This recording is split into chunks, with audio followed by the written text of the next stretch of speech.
Tres et Filii et Spiritus Sancti. Amen. Magandang umaga sa mga nanonood ngayon at nakikinig. Atin naman pakinggan ngayon, araw ng dakilang kapistahan ng pag-akyat sa langit ng mahal na Birheng Maria o Assumption of the Blessed Virgin Mary. Ay isa sa mga pangunahing doktrina at kapistahan sa simbahang Katolika. Ito ay ipinagdiriwang tuwing Agosto 15 at kinikilala bilang isang dogma ng pananampalataya. Sa teolohiya, ang teolohiya ng Assumption ay nagsasaad na si Maria, matapos ang kanyang buhay dito sa lupa, ay iniakyat sa langit, katawan at kaluluwa. Ang doktrinang ito ay hindi tuwirang nakasulat sa banal na kasulatan, ngunit malalim itong nakaugat sa pagpapahalaga sa papel ni Maria sa kasaysayan ng kaligtasan. Bilang ina ng Diyos at walang dungis na kasalanan, Immaculate Conception, nararapat lamang na si Maria ay hindi makaranas ng pagkabulok ng katawan na resulta ng kasalanan. Kaya't siya ay direktang iniakyat sa langit. Sa tradisyon, ang katuruan tungkol sa Assumption ay buo ng mahabang tradisyon na nagsimula sa mga unang Kristiyano.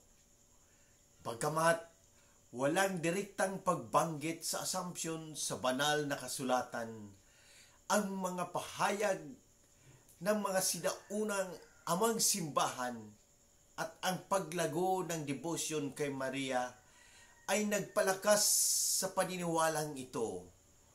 Simula pa noong ika-4 na siglo, lumaganap na ang mga salaysay tungkol sa dormition o pagpapahinga ni Maria na siyang naging batayan ng doktrina ng Assumption.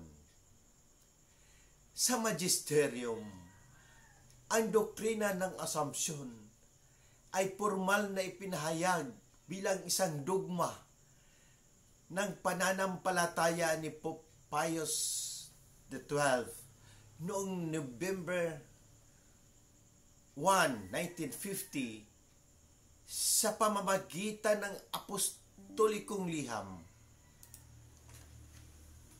na Munificentissimus Deus.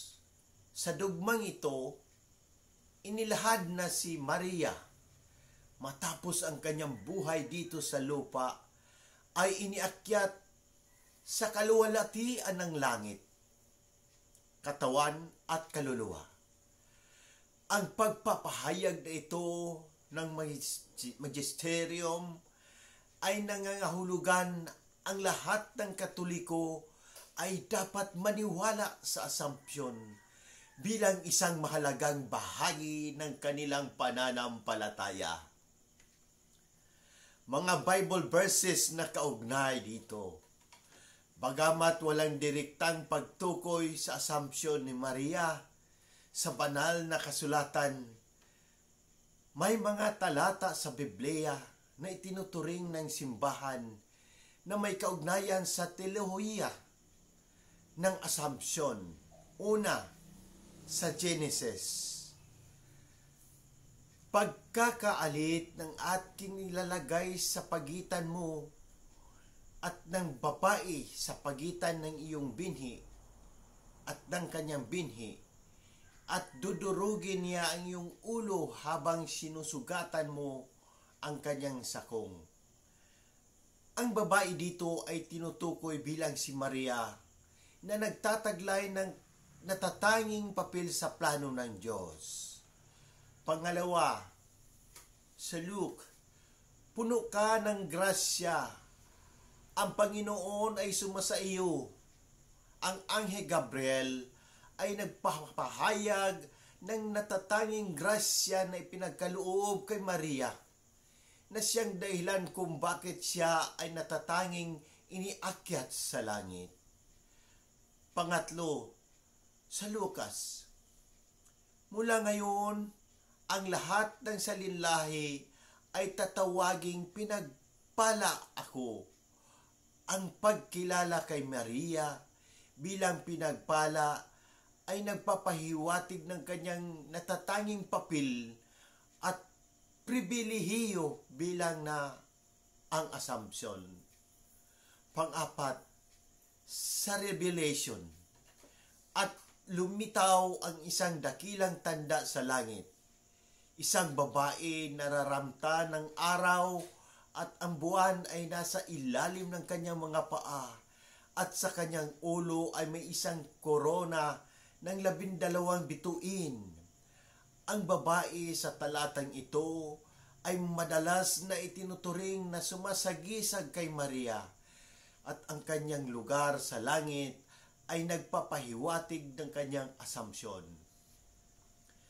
Ang mga talatang ito, bagamat hindi direktang tumutukoy sa Assumption, ay ginagamit ng simbahan upang ipakita ang koneksyon ng doktrina sa mas malawak na plano ng Diyos para kay Maria at sa kaligtasan ng tao.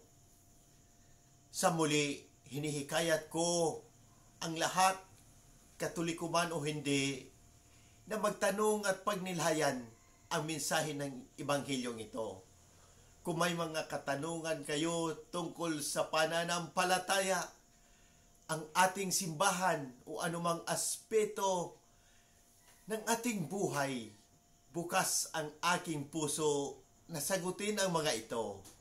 Sama-sama nating pagnilayan at pahalagahan ang habag at pag-ibig ng Diyos na ipinapahayag ni Jesus sa Ebanghilyong ito. Sa pamamagitan ng ating mga gawain at salita, naway maging daluyan tayo ng habag at pagmamahal ng Diyos sa lahat ng tao. Amen. In nomine Patris et Filii et Spiritus Sancti. Amen. God bless!